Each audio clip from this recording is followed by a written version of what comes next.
There, we're live. Jesus. Hello, world. Hello, world. Two things I wanted to ask you guys before the cast started and while the live stream was on. Yeah. Sure. And then, no, I think I just forgot one. Are you guys going to play that Star Ocean mobile game? Ooh. I registered for, like, the closed beta. I want to check it out, but I'm not really married to it. Yeah. The video looked alright. I'm worried it's... I don't know. We'll see what it is. It looks like an action RPG. I don't know if I'm reading that video wrong or not. I thought it was going to be like Brave Exvius, but... Yeah. I'll have to look at it. I haven't seen it. I know they're doing a crossover event, but... Alright, and the other thing wasn't something that I actually wanted to ask you guys. It was just me bitching. A game that I won't be talking about because I still don't have my Kickstarter copy of it is Battle Chasers Night War for Switch. Oh, no. I am really, like, they emailed us like the day before and they were like, guys, we're having trouble getting the codes from Nintendo, so we don't know when we can get them to you. Great. And what I am really afraid of is that Nintendo doesn't have a system in place to make that happen. I don't know. I've gotten review codes for Switch before. Have you? Oh, sweet. Okay, good. Yeah. Yeah, and those have worked. They're just, you know, it's like you go in the store, there's a redeem codes button, and you click it and put the stuff in there. Okay. I knew you could redeem, like, pay codes. I was just worried you couldn't redeem game codes. No, I think I've gotten like 4 or 5 review codes on Switch, and it's worked okay. Okay, good. Yeah, I'm in the same situation with the Bloodstained 8-bit action game they just put out, where I totally forgot that I was getting it, so like I'm not upset about that part. But they said like, oh yeah, we we asked for the publishers to, the console makers to give us the codes, and we're just sort of waiting for them. So it'll happen at some point, I guess. And then I've seen some. Let's say, less than great people on the internet that are no longer related to the video game industry that have gotten review codes, and I'm like, oh, that doesn't feel so good. That sucks. Yeah, I'm not gonna sit here and bitch about it, but like, that doesn't feel great. No, I don't. I've always had mixed feelings with my crowdfunding games, and like when you see all the reviews start popping up, you're like, okay, I know they have to get the game reviewed and get it publicized, but right. I feel like I should be more special than that reviewer since I gave you money probably 2 to 3 years in advance for this thing. Yeah. I agree. I'm definitely there with you. I actually just got an email this morning from a visual novel Kickstarter that they are partnering with... Oh god, I don't remember what the company's name is. They published the Steins Gate games in Europe and the US. But one of the questions at the bottom was like, hey, you guys have been asking a lot for like, hey, why can I buy a game over here and I'll get it sooner than the one I paid a bunch of money for a couple of years ago? And they were like, hey, it's a great question. They paid a lot of money to help us finish this game, so they wanted to put it in their store, and they put it in there early. Whoops. I was like, well, oh, man, that's fair, I guess, but... Yeah. I really like crowdfunding stuff, but at the same time, it definitely has its cons. Yeah. I haven't been a part of a lot of crowdfunding. Obviously, I posted. I only participated in 3 so far. Yeah. So a lot of them are just... It's just a lot of like timing and messaging that a lot of these... Either it's a small studio and they just don't know how to do it and they can't get the timing together, or it's these big studios and they haven't really dealt with Kickstarter before, or like to a non-mean degree they just kind of don't care. They're saying like, well, you'll get your games at some point. Like, it's not a big deal. But I don't think they... I think a lot of times they don't understand how excited people are for some of this stuff for like 3 years. And then like, you know, with Battle Chasers. Like, Musum's been watching everybody play it last year, and they're like, yeah, we'll give it to you, don't worry, it's fine, it won't be a big deal. And then suddenly it's like, well, yeah, maybe. Yeah, that's rough. Like I said, I only did Cosmic Star Heroine, which I believe Musum was the one who got me to do that one. I believe. And I think what I found out because of that one in particular was because it took so long to come out, I realized that like a little bit of the hype in me kind of died out before the time it like actually released. Like all initial hype is gone. Right. So then I figured out, I was like, you know what? The only time I'm ever going to give money to a Kickstarter is if I don't know if it's going to make it. If it's not going to make it, that's when I'm going to put my money in, because I want them to make sure they make it. And then I don't feel so burnt by the fact that like I put the money in and I'm constantly waiting for it, you know? It's more like, well, it'll come out when it comes out and then I'll buy it. And, yeah, that's what I did with the ToeJam and Earl one, where it's like, all right, I don't think there's a huge market here for this, so like, oh no, Musum. We lost Musum. What if you click the wrong button? So like I sort of put my money where my mouth was, where I'm like, all right, I love this franchise and I want to see it come back, so I will. Musum just texted me, my power just flashed, booting computer up. Oh no. Well, and then of course like they get kickstarted, and like a year and a half later Adult Swim picks up publishing rights, and it's like, okay, well that's good. Like, you got off the ground, you got some development done, and then someone came in with a big paycheck. And that's kind of what happened with Citizens of Earth, except Citizens of Earth failed to kickstart. Right. I did put money into that one, and it failed, and I was just like, well, that sucks, because I really like the concept. And that's when Atlas picked it up after it had failed. And so that was a really good feeling, because I was like, oh, cool, that's, you know, if anyone was going to pick something up that I wanted, it went to the right person. Yeah, might as well be them. Right. So, and then Stonehearth has been in development for what I can only imagine has been years. It feels like it's been 6 years. I don't want to look at the exact date. I was actually going to look that up, stonehearth.net, because it sounds so familiar. It's, yeah, I've seen this before. Okay.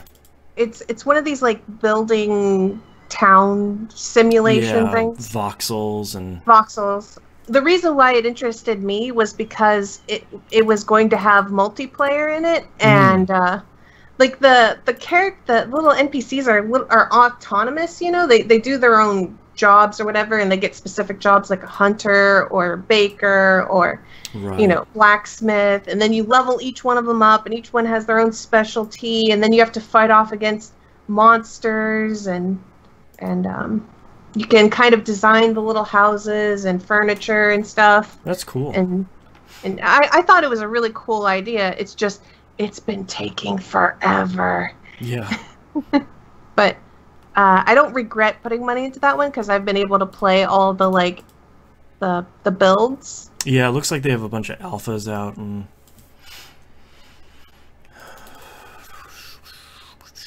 one of the people who made Citizens of Earth does a small podcast called Game Junk, which is a spin-off of a larger podcast called The Film Junk. I didn't know that. I mean, it was a great concept from day one, and I can't figure out why it didn't just immediately, you know, reach the numbers it wanted. The only thing I could figure was maybe, like, it just didn't spread far enough with word of mouth or whatever. Yeah. But hey there. Hey, so that was weird.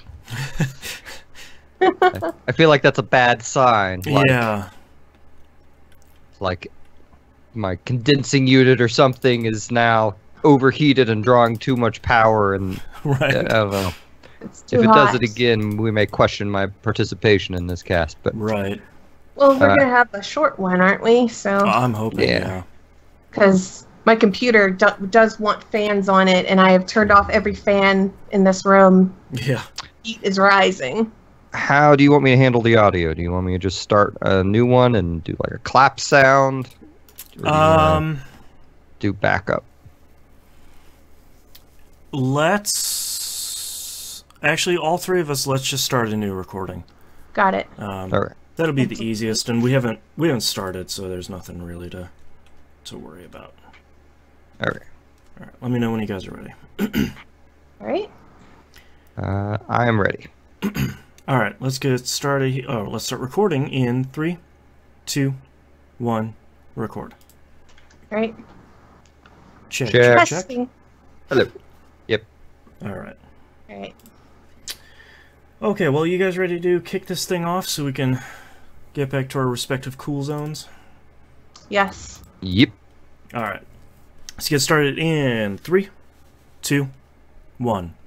Welcome back to another episode of Picking Up the Pixels RPG Love. I'm your host, Boston, and joining me as always is Musim. Hey. And Mina. Hello. Apologies if it's a little bit of a weird episode this month. We're all sort of out of sorts, so just keep that in mind as we get underway here. But I don't think I have any announcements here at the beginning, so let's just kick it off with you, Musim. Okay. So I got sick of video games this last month, and didn't play a ton. Yeah. But I did go ahead and beat Xenoblade Chronicles 2. Oh, nice. Oh, dang. I have something like 180 hours in that game. Wow. I did not do all the side quests. Wow. I did not get all the blades available to me on the first playthrough. I still don't have Cosmos.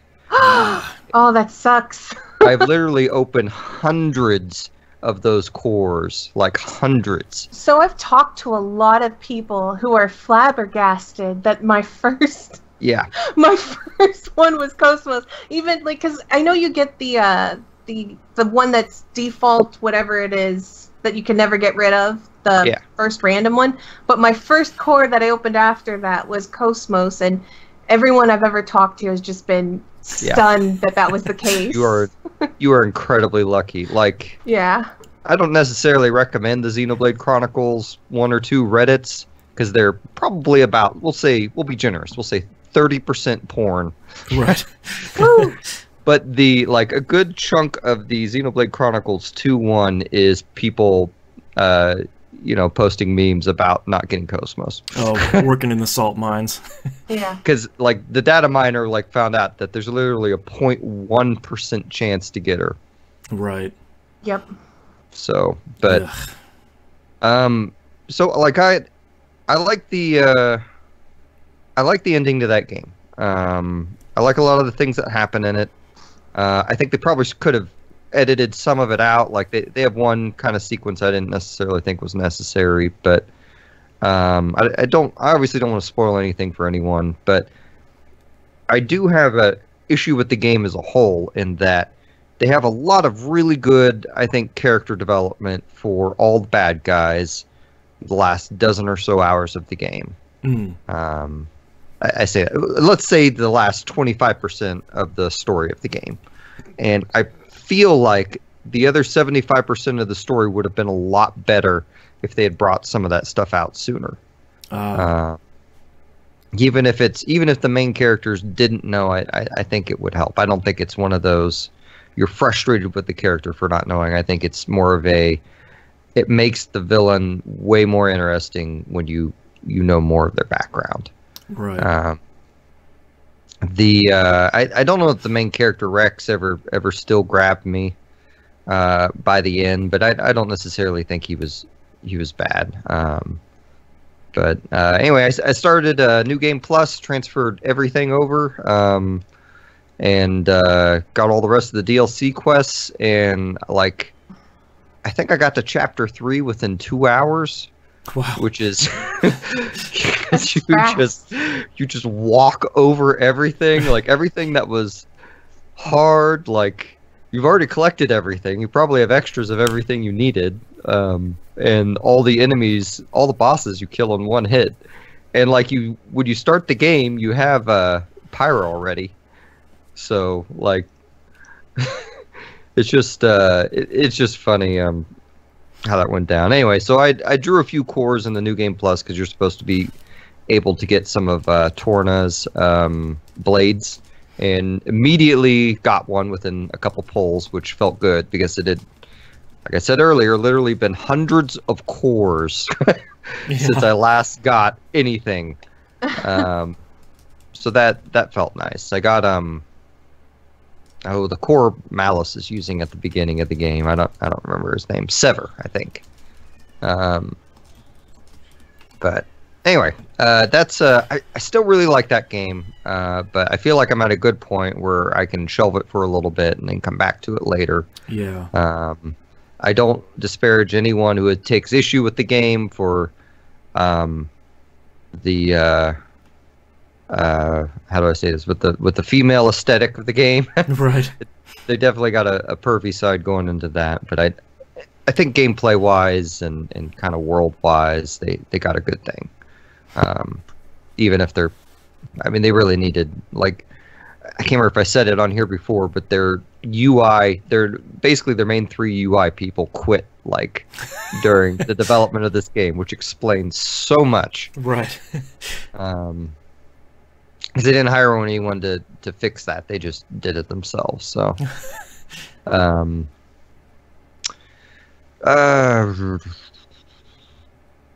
sorry, just glance through our notes real quick. Oh yeah, and they it's funny because they kept doing up closes on Pyra and on Pyra, and the way the art is drawn in that game is none of the characters really look like they have noses. You know, it's that anime style where they just have a line for their nose, and when they do a close up and it's just like their nose in their mouth, it really just looks like a Voldemort situation.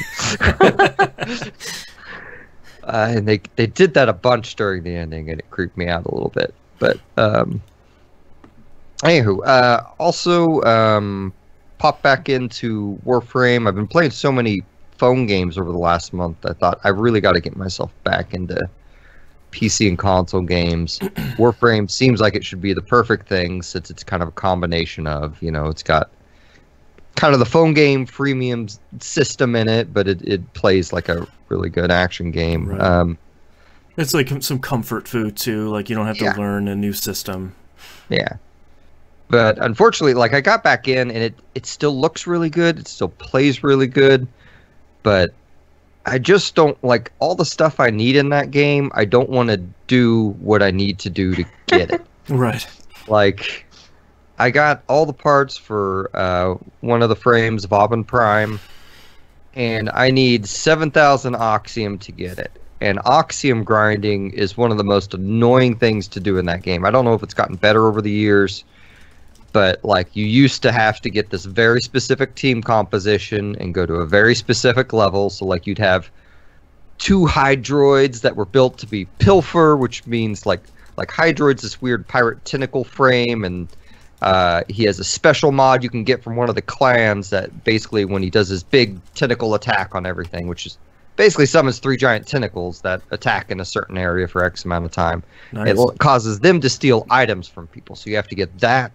And then I can't remember what the other 2 are. I think you need a Necros for the loot the corpses again, and then I think you need like a Speed Nova to hurry things along or something like that. Point being, it's a pain in the butt to get the team together. You're playing at this point the content you don't want to play, because the most interesting content in the game is the Plains of Eidolon, right? Right. So it's really kind of killed me wanting to play that game. Like, I like the gameplay loop. I don't like trying to figure out a team composition and then find a bunch of strangers to go grind on a level with me for half an hour to get very specific drops. Like, I wish I could just play what I wanted to play in the game and, you know, gradually get the drops I needed. Right. And I don't know that's something they can ever change, but I can't imagine I'm the only veteran player who kind of feels that way, and I bet they'd also endear a lot more new players if they could find a way to kind of smooth that out. I feel like the recommendation would probably be like, oh, well, just, you know, hop together with your clan, and you should have some people that are looking for the same gear, and misery loves company. But that's not really the right solution. Keeping an active clan in Warframe is a chore in itself. Yeah. Like, no one in my current clan is active. Unless you're Like playing, like, that's the only game you're playing. Yeah, and I don't. That's not going to be me again. You know, I can't imagine it. Right. Can't go back down that hole. I feel like that's something that the dev team over at Warframe feels like the one that's actually pretty responsive to like ideas and suggestions. So I feel like if the community itself were to approach and bring like that sort of issue forefront and say like, hey, can you do something about this? I feel like this is a dev team that would actually listen and try and find ways of fixing that. I wouldn't say that about any other company. Cough, really? Cough. Right, but they would, I feel. Yeah. I agree too, but like after the last Reddit post on Warframe I made, where I made a suggestion and then had the community kind of skewer me alive for making the suggestion. Oh, like, good times. I really don't want to do it again. Burn the witch! That was, I think my suggestion was, I want a universal account. You don't have to, I want it to be like Brave Exvius, where... That doesn't sound so crazy. I know. To ask for a universal account. Well, and the entire community came and said, no, they signed contracts with Microsoft and Sony saying they can't do that. You shouldn't even ask, you're wasting your time. And, like, just beat me up over that. And I'm like, well, they're definitely not going to do it. Like, if you guys aren't going to raise an issue about it. Yeah, with the Destiny 2 community had the same argument this week where it's like, they signed contracts with Sony that said they can't do it. And it's like, I don't really care. Yeah. Just make it happen. Yeah. I mean, I don't...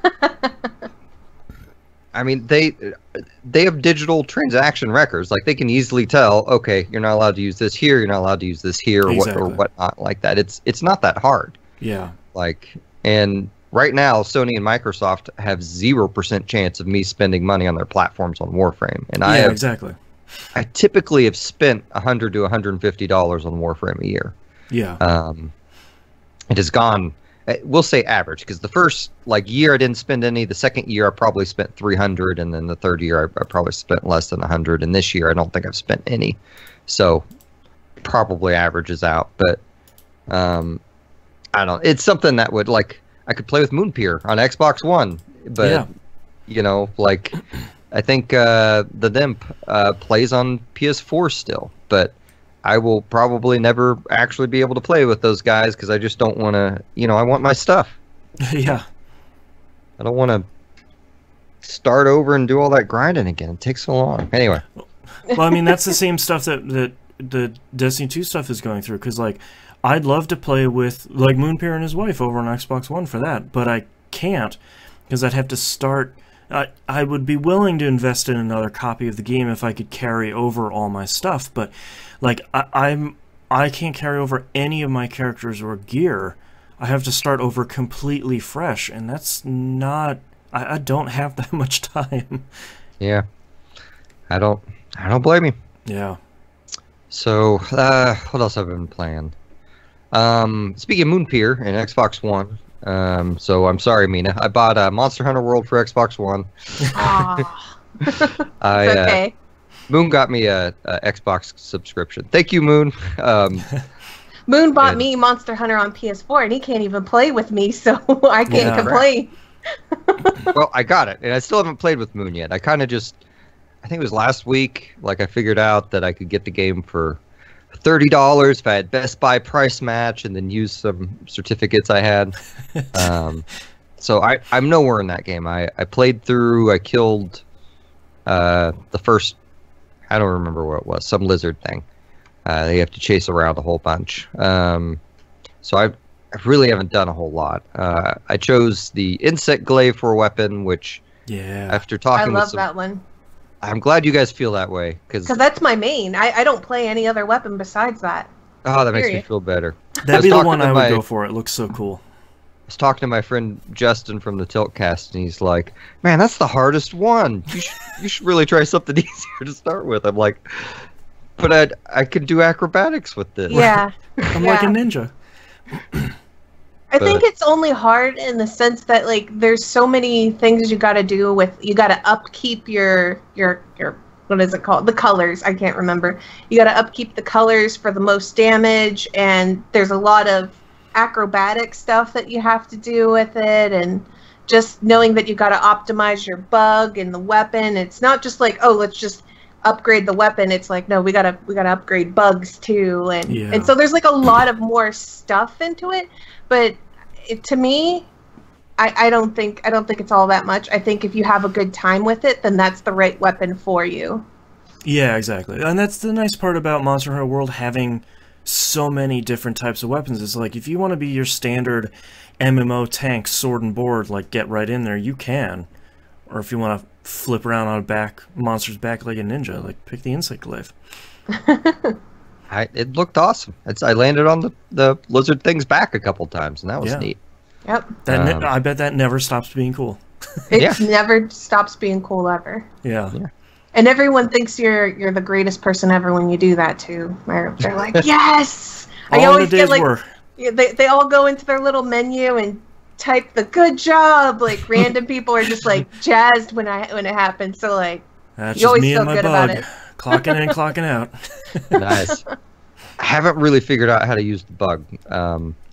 Like, I know I went through the tutorial, and I know I launched it at things, and I know it can collect things for me. Yes. I cannot consistently execute those commands.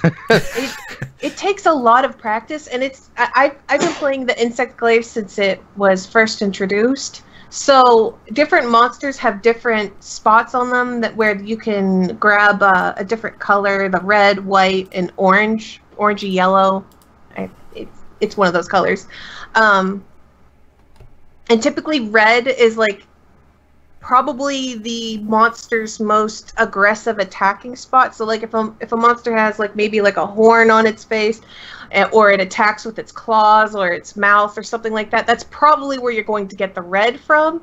The white is the speed boost, and it typically comes from like wherever the monster's most movement is from. So maybe the legs, the wings, that sort of thing. That's probably where you're going to get the white buff. And then the orangey yellow buff is the one that I find to be the most inconsistent, but that's the armor buff, and that comes from a lot of places. Typically on the monster's back is where I've had the most success on that one, but sometimes if a monster has like a really like sturdy face, like a rocky sort of crevice, I don't know what to call it, a face, that's sometimes where the orange buff comes from.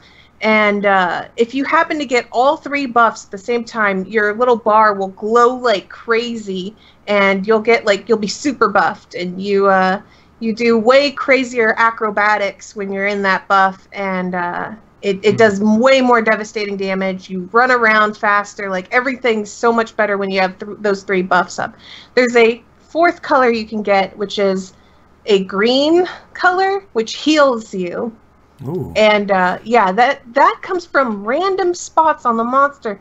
Sometimes I get it from like their tails, or sometimes they have like a monster might have like a little feathery thing on their head, and hitting that is what gives me the green heal. It's not like an actual buff, but it heals your thing up. And depending on how you build your bug, like I always build a heal bug because I like heal bugs. But what happens is when the bug hits the monster, it creates this little powdery dust that just floats in the air, and anybody who hits that powder or whatever will get healed by a heal bug's powder or whatever. Oh wow. And it just like it spreads out this heal powder, and you can do like all sorts of different things, like a poison powder or maybe a paralysis one. But I just find the heal one to be so nice, because as long as I keep firing at the monster, I could stand in the back not doing anything besides hitting the monster with my bug, and I just leave clouds of healing bugs just swarming around near the monster. So all the people who are like sword and boarding, or maybe they're just meleeing, if they start getting really hurt, they just turn around, hit one of my my leftover bug powders, and they heal themselves. So I'm like the healer in the back line, just sniping the monster and leaving behind clouds of healing dust. That's cool. So that's... I had no idea about any of that stuff. So that ain't even talking about the acrobatics. So Insect Glaive's really, really cool. I really like it, and I find that no matter where I am in multiplayer, people love to have me there. Like, I don't get in people's way, especially because so if you're new to Monster Hunter, if you happen to be in the thick of things with a bunch of people and they're swinging their weapons around, if you're in there, they can like hit you and stun you or knock you on the ground or whatever. And I always find that to be like one of the more frustrating aspects, is just like trying to hit the enemy and being hit by your friends. So what I like about Insectglade is when I'm coming in the way that nobody's hitting me. I'm coming in from the air, and I'm swinging around in the air, and nobody's hitting me out of the air. I'm just swinging in there. The only people who have ever hit me out of the air are the ranged people, who will just be like, they'll be firing up in the air to not hit the people on the ground. So sometimes they'll knock me out of the air while I'm coming flying in like a helicopter.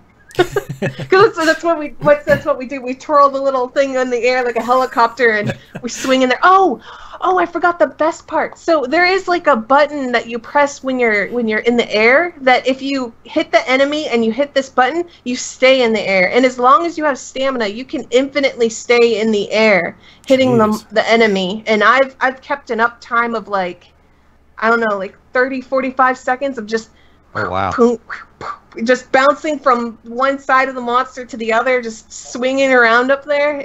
That's too much fun. I love the Insectglade. Good to know. I feel like I need to go watch a YouTube instructional video on it now. But okay, cool. Well, you've reinvigorated me about this weapon then. Yes. Yeah. And it'll be perfect for playing with Justin then too, since he uses the lance. So. Yeah, and you won't get in his way.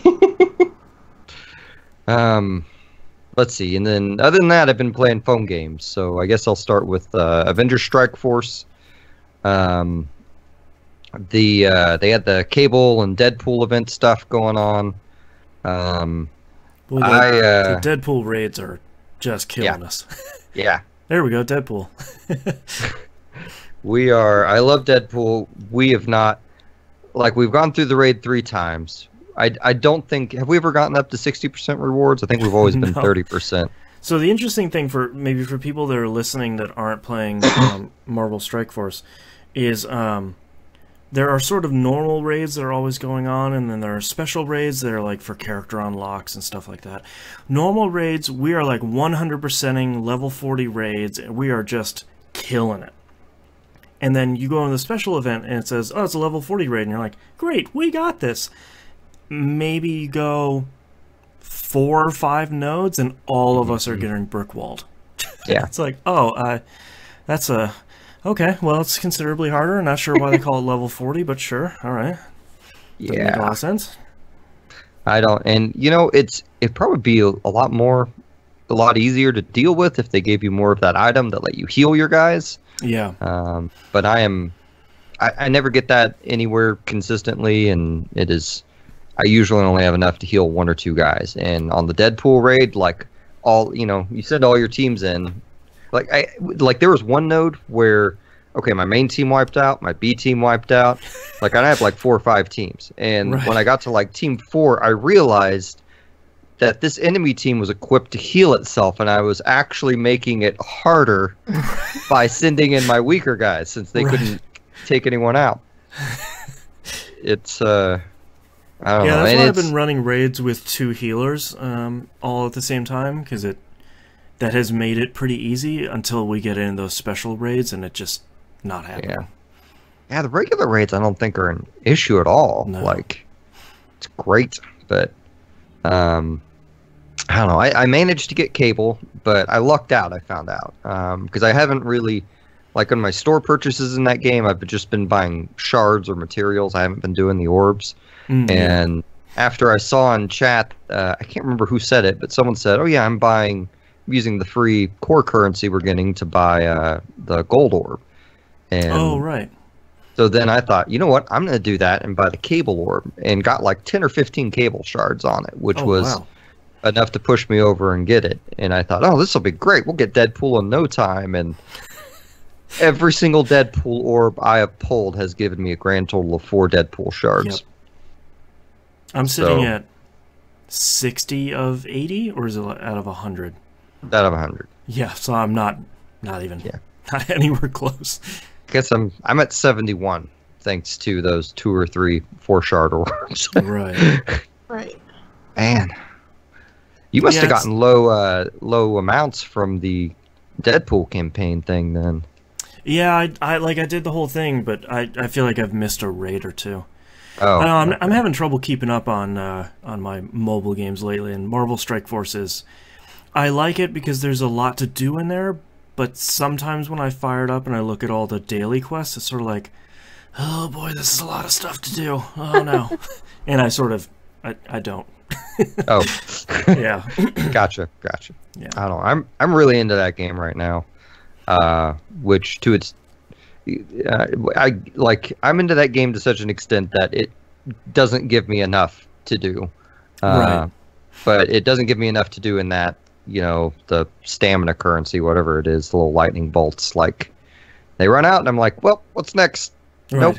Close it Nothing out. else. Unless I want to pump money into this thing, so Yeah.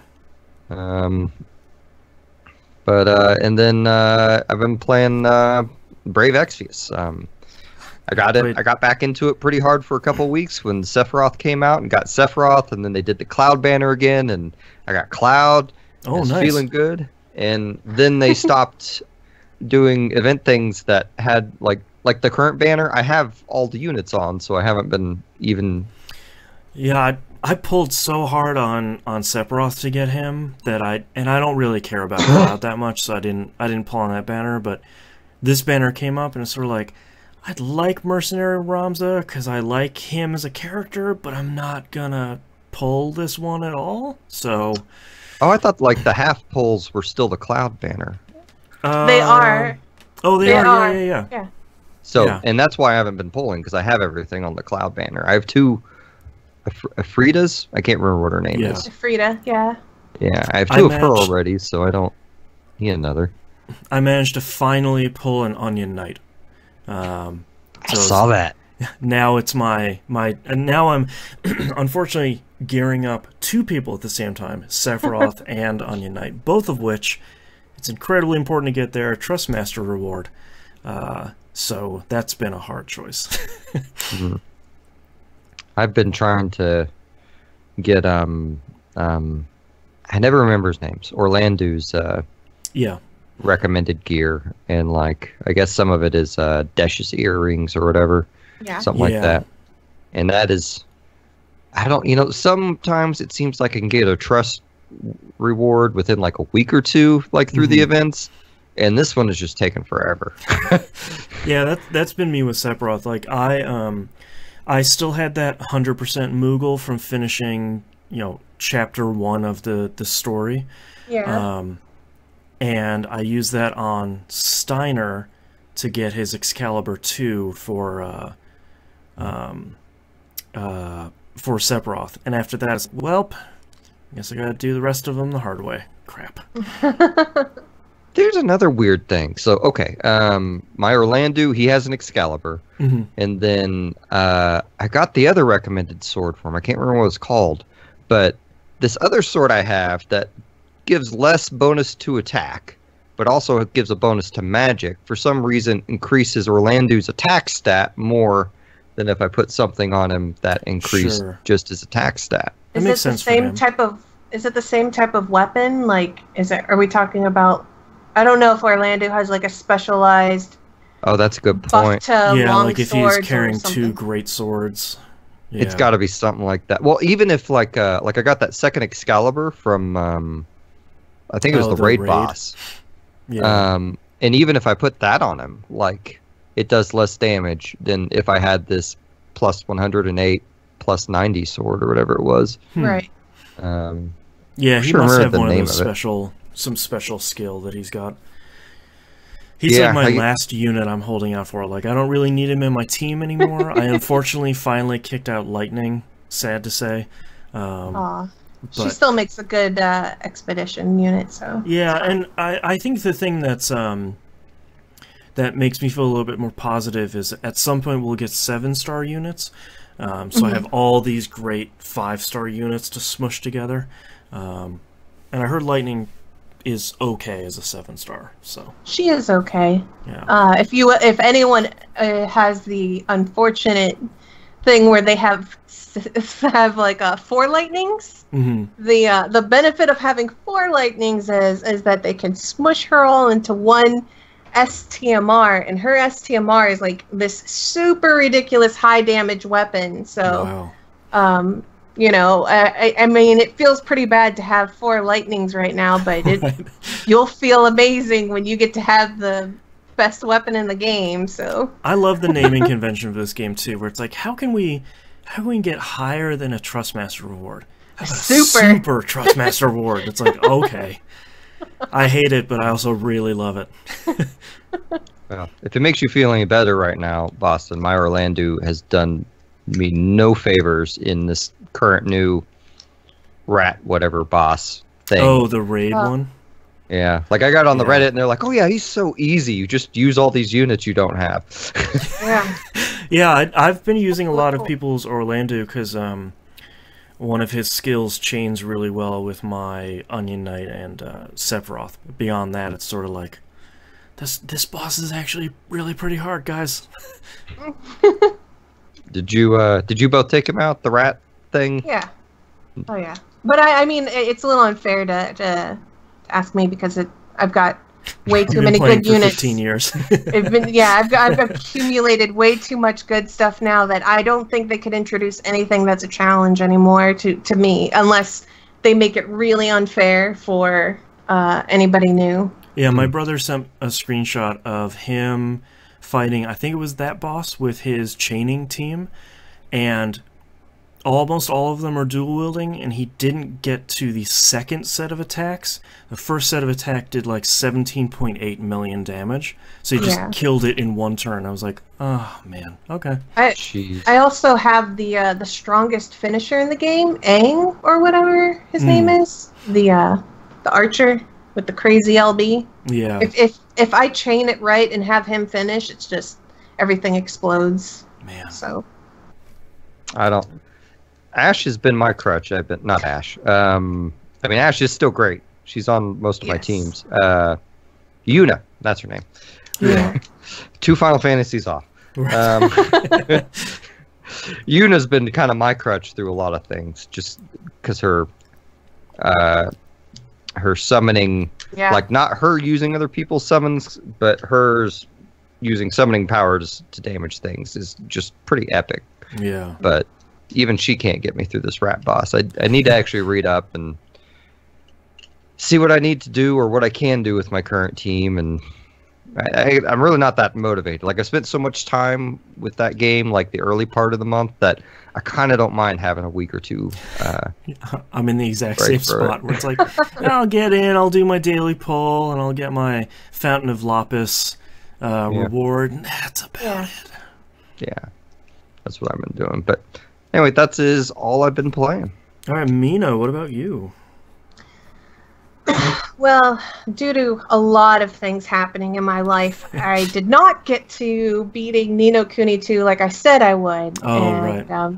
I feel really bad about that, but honestly, I almost went blind, so I feel like allowances are expected. Yeah, I feel like a couple of those weeks were a wash because I just couldn't do anything. So I didn't play a lot of games, and what I did end up picking up was I picked up a new mobile game because why not? Yeah. But this one I don't want to talk about like any of the controversies surrounding it. So I'm just gonna talk about the positives. The name of the game is called Girls Frontline. And, I just saw this today. It's a I don't know how to describe it, but I guess the best way to say is it's a gun waifu game where you gotcha anime girls that are named after guns, and they hold their respective guns as their weapons. It was like that. My daughter in the background, everyone's fine. She's very excited. It reminds me a lot of that I think it was that anime where it was a bunch of waifus, but they were also battleships. Yes, so that is what a lot of people have made, have drawn lines to. Okay. I have not actually played that ship waifu game. No, I haven't either. I just know of it because it's ridiculous in a way I enjoy. It's ridiculous. It's ridiculous. But I haven't played that one, but what I have heard, and I don't know if this is true, and please do not quote me on this one, but I've heard it from multiple people. They have said that this game has a lot more content to do versus the ship waifu game, where they felt like that game was more of a collector sort of game and not really a game. Yeah, not a game, but it was like I imagine there had to be game elements, but from a lot of people's words, it was really just collecting. What's nice about this particular game, I guess, is how the gacha system is different. I made a video, a new player's guide for this on my mobile channel, and I really went into explaining a lot of the systems in this game, because I feel like this is where the game has the hardest. It's really hard to get into the game because there's so many systems that you need to know. It's not like one of those, oh, well, I'll just pick it up as I go along. It's like you need to learn all of these systems right at the front, and they just hit you with one after another and one after another. And I imagine like everyone's just like overwhelmed with all these questions. And something that I continually saw while I was searching around on the Reddit and talking to people about this game was like a lot of people were like, yeah, I found a lot of guides. They are confusing. Oh, right.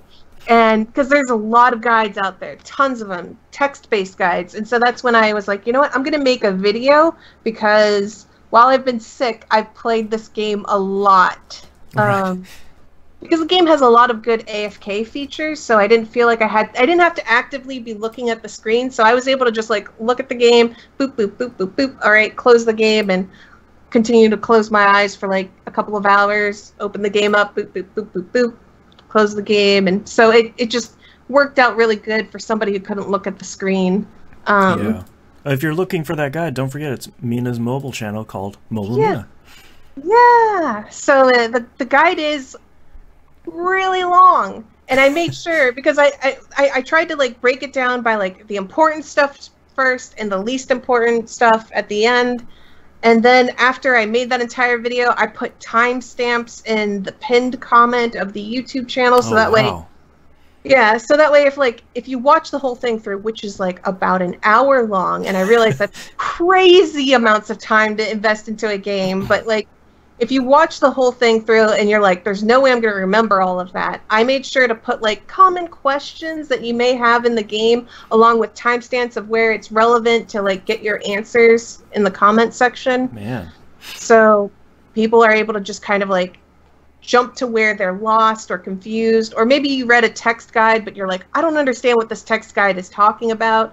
You can just kind of like take that question that you have, go to the comment section, and click to the relevant part that you're confused about, and hopefully it like plays out in a way that makes more sense. And I've received a lot of praise for that, so I assume that it works out well for people. I did it mostly because I am enjoying this game a lot, and the gacha is fun in a way that I think is like I think like I like gacha games where you can at least do like one roll a day. Yeah. I feel like there's like some sort of good feeling to doing at least one.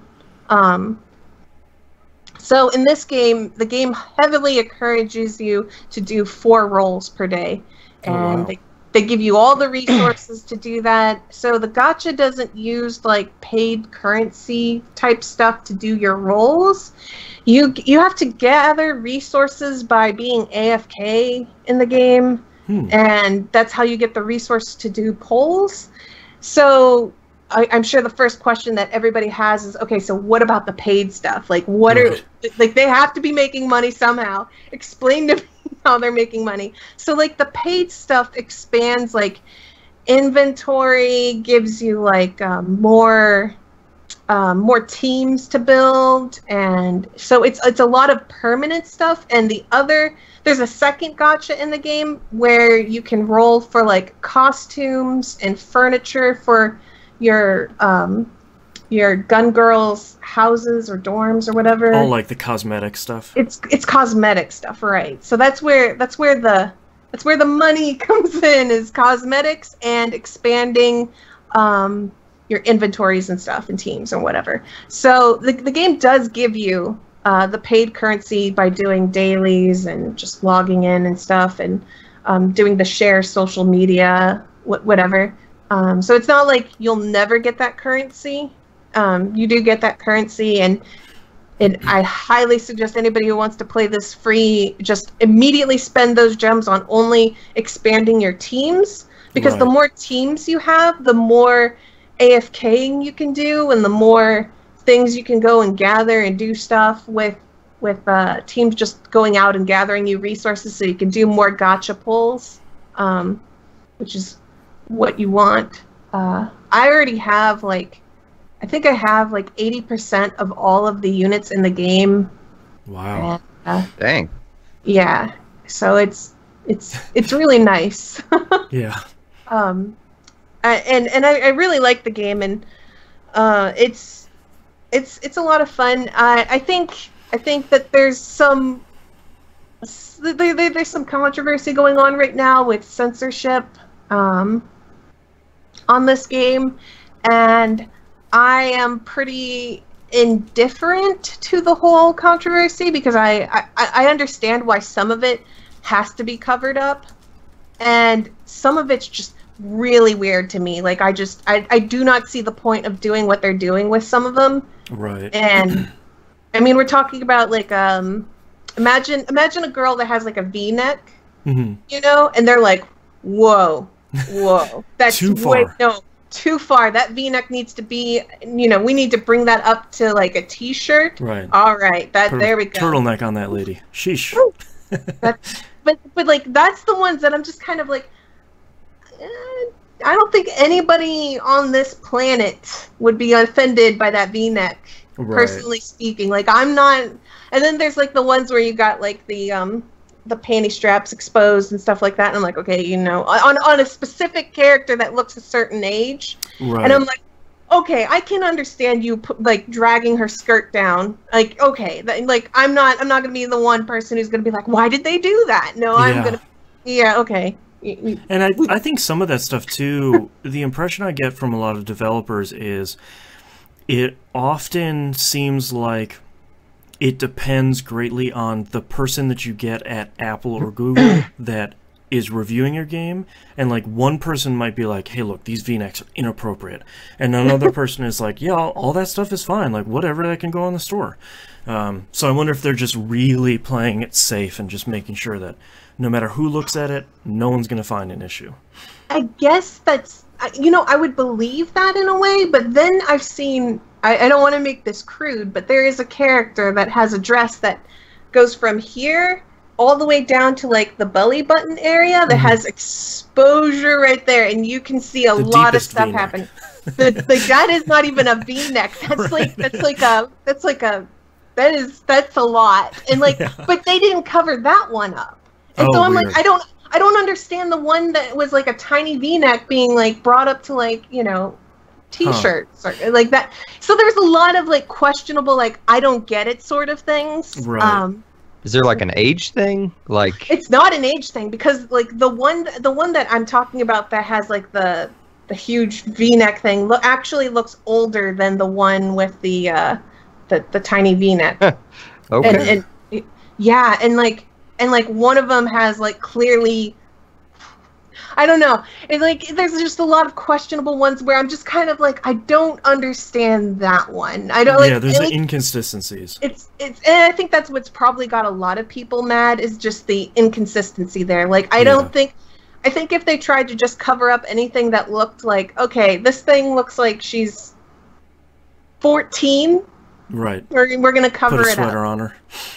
Something. But if it's oh, this one's clearly age 21 plus, it's whatever, it's fine. But I don't know. So there's a lot of debates going out, and I just don't get it. But I mean, I'm the type of person who's well, I'm not upset about any of that. Either way, it doesn't really bother me. But what I will say is that I'm not the type of person who's just well, I can't understand why anybody would be upset that they're doing censorship. No, I get it, because I myself don't like the whole censoring art sort of aspect of thing. But that might be because I'm an artist myself, so I don't it's just art. It's not meant to hurt anybody. We're not going around covering the statue of David or whatever, and we're not doing all that. It's clearly not malicious either. Yeah, it's not malicious. So, I mean, it's just kind of like I don't see the point in it, of it either way. But, yeah, censorship. So, other than that, I haven't really played anything else, and I'm really sad to say that that's the only thing I've played because there were so many things I wanted to do. But with that being said, go ahead, Boston. I have not really played a lot myself either. Like Musum, I'm sort of like both of you. I'm not feeling well. I've had some health struggles this past month, and I'm sort of really burnt out on video games after going really hard on a couple in the last couple of months. I am sort of crawling my way through Yakuza 6 pretty slowly, not because it's a bad game, but just because the cutscenes are fairly long. Again, that's also not bad. My attention span is minute at the moment, so when there are two people on screen talking to each other about Yakuza families and history, that's just not a thing that I can pay attention to right now. I did get finished with the very first, I guess the first time you visit the second area, which was really beautiful and just a completely different type of place than the first town. I did unlock finally the clan creator, which is their like build an army, go fight other gangs of people stuff. It so far seems fine. I'm a little worried that it's going to be kind of thin, but I think I am potentially unfairly comparing this to Yakuza 0, which I get the impression had far more content in it than a normal game in the series. So I guess 0 is a really good and sort of bad place to start the series from, but man, that game is still good. But I didn't play too much of it because every time I go into it, there's a new system in there called Troubler. It's an app on your phone that's basically people around town saying like, hey man, this guy was just trying to beat me up, come over here and beat him up. It seems like that's maybe a little too frequent because you'll finish one and another one will come up, and if you ignore them, you'll get a message pretty quickly afterwards. It's like, that's cool, man, you didn't need to come help me, they just knocked out all my teeth, whatever. I'm just like, what? Well, wait, what? I'm sorry. I didn't mean to hurt you. So far it's good, but it's not my speed right now. But at some point I'm gonna have to push through it just to get it done, so I can talk about it in my top 10 this year. Especially because Kiwami 2 comes out pretty soon. So, oh god, so many Yakuza games. But that's all I played, and actually we're not going to take a break here. We're just going to roll through the very little bit of stuff here we have at the end, because I noticed Mina is slowly melting over there, so we're going to push through here. So let's talk about RPG releases for June 2018. Vampire comes out on PC, PS4, and Xbox One. This is the new game from the Life is Strange developers. They're making a Victorian vampire RPG. Crazy. Did not even know this thing had a release date. So now I have to figure out if I can fit it in my budget or not. Yeah, I'm excited for this because I liked Life is Strange, and I'm very excited they're doing something that is almost exactly on the opposite end of the spectrum. Well, and like their action game that I don't remember the name of, their Future France brawler. Yeah, Remember Me.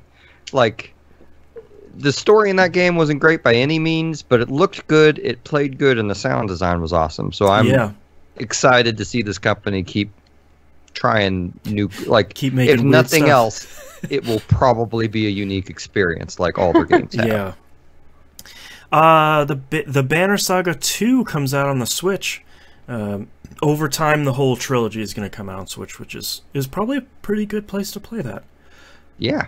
Yeah. I need to pick those up. but I need to start playing games again and beating them before I do. Right. Well, and at some point, I'm sure like a trilogy box set will come out or something. Like limited run games will put it out. Be one box with 3 cartridges.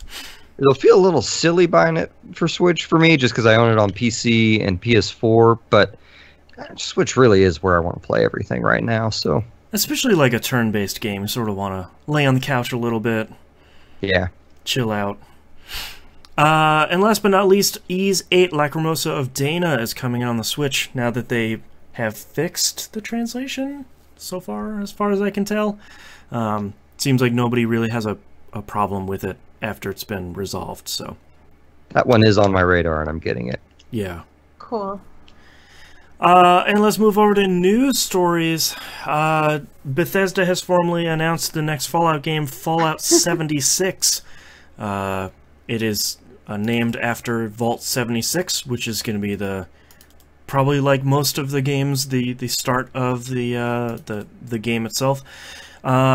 Jason Schreier over at Kotaku is reporting from his sources that it's not going to be your standard sort of Fallout game. It's not going to be the single-player open-world thing. It's going to be some sort of co-op online thing, and that's about as much as we know. The internet is freaking out about this. That is putting it mildly, yeah. How could you? How could you? I think the one big bummer is that Obsidian's not working on it. They came out pretty early, and it's like, sorry, man, we're not working on it. But I'm sort of interested in this because after Fallout 4, I'm looking forward to them doing something completely different. I'm glad you guys are positive on it. Yeah. Because I hate any time Bethesda takes one of their giant open world things and makes an online thing. Like I was commenting this on the Discords, and like Elder Scrolls Online is something I just have to continually trick myself into thinking doesn't exist. That never happened. It irritates me so much that they are developing portions of Tamriel that have not had their own single player game yet since Arena in this game I'm never going to play because it's an MMO. But hey, so Skyrim just came out on Switch. You could just buy it there. I did. I did, you jerks. The problem with, like, is it called Tesso Online? Is that how people refer it? Tesso or whatever? Tesso, yeah.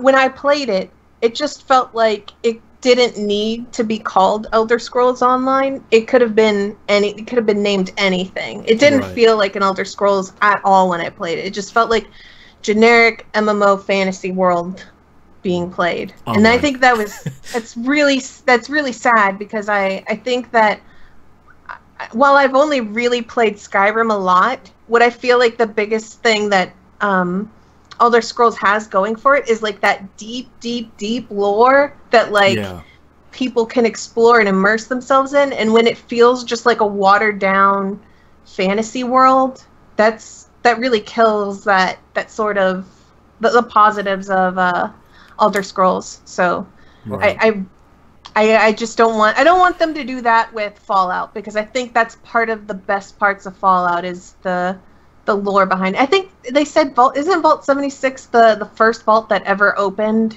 in it was like 20 years after the bombs fell as opposed to 200 something that the other ones did. Right. I have a lot of friends who are expecting this to be like along the lines of a Rust or a seven Days to Die or something like that, or one of those procedurally generated, here's your world, here's your team, now gather resources and build and survive. And I would have a problem with that if they would go that way. Like I guess I wouldn't really mind playing a co-op Fallout, but if it's like a survival thing, I feel like that would damper my excitement, because I think I'm interested, maybe purely academically, to see what they're gonna do, changing directions, but I am also a little bit bummed because we've gotten so many great single-player only games over the last year or so that to see something like this, it'd be like if The Witcher 4 was going to come out and they're like, it's a battle royale game. It's like, well, that's That's not also really what I'm what I'm wondering. here for. You know? My favorite internet joke was Fallout 76. 76 survivors were dropped into an island. Exactly. Fall out of a plane. Yeah. Oh God. Oh jeez. Yeah. So like I'm sort of excited to see what they're gonna do, especially because I really didn't like Fallout 4. But I really hope that they're not gonna stray too far from the core. Like if you just want to say like, oh, it's another Fallout with co-op and you can play with your friends, cool. That sounds great. I'm a weird person that typically is just kind of okay with whatever until it comes out. I'm just like, anything can sound good to me right now. Yeah. I'll become disagreeable and angry after it. Right. It's in Yeah, I'll front wait of to me be and I'm pissed like, until you release your game. Right. So at this point I'm like, you can have any idea in the world, make it work and make it sound like make it fun, and as long as it's fun and enjoyable, like I'll be down for it. But if you mess this up, I'll be the first one there with my pitchfork and torch, and I'll be ready to. And they have said they're going to show it at E3, which is next month or a couple weeks. We're not too far off. Yeah, yikes. But I've seen the internet just like go up in flames over this, and I'm just like, over numerous E3 E3 leaks. We just gotta wait. We just have to wait like a week or two. When did Fallout 4 come out? Like a year or two ago? Like they take 5 to 10 years to make one of these games, it seems like. So I knew it wasn't going to be the main Bethesda studio doing another Fallout entry, and I'm not like, I'm more Elder Scrolls fan than I am Fallout fan. Right. So I'm not. You're even more angry. You could say maybe angry isn't the word, but disappointed. Right. Frustratingly disappointed. Yeah, like I would rather, but it also depends. Like if they gave, like for me, my ideal co-op game is a game that's single player first, co-op second. So right. Like, hey, come and hang out in my Elder Scrolls world with your guy for a while. Like drop in, drop out, no big deal. Exactly. I think that's my favorite way of having a single player game work is the drop in, drop out system. Yeah. Like I think the most complicated multiplayer system I enjoyed was like Divinity 2, which I think has amazing. Yeah. Like that game is. But you could totally screw over your friends while playing it. That's what made it fun. It's perfect. Yeah. Perfect. I can ruin my friend's game files by coming in. Right. Yeah, your multiplayer session is definitely the. Okay, this is the one I'm not going to care as much about, but it's still, it's a lot of fun systems to play with. But yeah, I mean, I guess that leads us into talking about E3. That E3 is going to happen here, within a week and a half or so. So we'll definitely talk about this and all the other RPG hotness that happens next episode. But hopefully, there's a bunch of good RPG stuff. I don't. Yeah. I sort of never expected there to be RPG things at E3, so we'll see. Kingdom Hearts 3? And I mean, they leaked screenshots, didn't they? Those were officially released screenshots. Maybe we'll get it in like 2025. They keep saying this year, and I keep laughing at it. I don't want to hear that. They said that years ago. Don't tell me your lies. I'll believe it when it's on the shelf. That's when I'll believe I'll believe it when it's installed on my PS4 and I'm playing it. Like it might be an empty box, who knows? Right? Man. I kind of want to make a monetary wager with someone that they don't bring up Final Fantasy VII whatsoever. Oh, that's a good bet. I've been hearing like some people talk about like the problems with 7 and like because they took it back from the company that was originally working on it, and sources that don't want to say their names have said that basically all of that stuff was not worth using, so they've had to go back to ground zero on that. Yeah, I so heard who that. knows? Who knows when that'll come out? Yeah, they keep saying like, "Oh, we're just gonna put it out in a couple episodes, and the first episode will be out in 2019," and it's not. No, they need to learn the Nier lesson and just hire Platinum to finish it. Yeah, exactly. Just put Yoko Taro and Platinum in charge of Final Fantasy VII. Yeah, it'll be great. I think what they need to do is not talk about stuff until it's way further in development, and probably after, after they've made sure that the company that's working on it is doing enough work that's worth discussing openly. That wouldn't be the Square Enix we know and love. What's so funny is for 20 years. What's so funny is when they sorry. The NX side of the house has stuff unlocked. Like they announced Dragon Quest XI, and it's like done. It's coming out this year for everywhere across the world, and they're set. And then Square is like, I don't know, man. We were thinking about making like Final Fantasy VIII 2. Would you guys like that? And it's like the internet just. I don't. Also, isn't like Nomura the one that's the top name on the 7? But he hasn't been seen, like, apparently they said that he hasn't been seen on that team, like, at all. He's just been working on Kingdom Hearts 3 this entire time. Yeah, so that's not a good sign either. Yeah. Give that guy a vacation. Like, Jesus. If they're giving, they're already giving Yoko Taro a Final Fantasy game, right? I hope so. Just give him the 7 remake. Yeah, exactly. It'll be over in an hour, meteor crashes, everybody dies. Yeah. Sweet. And if anyone is going to translate the weird chibi crap that they put in Final Fantasy VII into realistic-looking figures, he'll find a way. Joke. You said ending A just as I was about to say that. Dang it. So good. Alright, so we'll talk about E3 next month and, Yoko Taro's Final Fantasy VII once it gets a sneak release next week.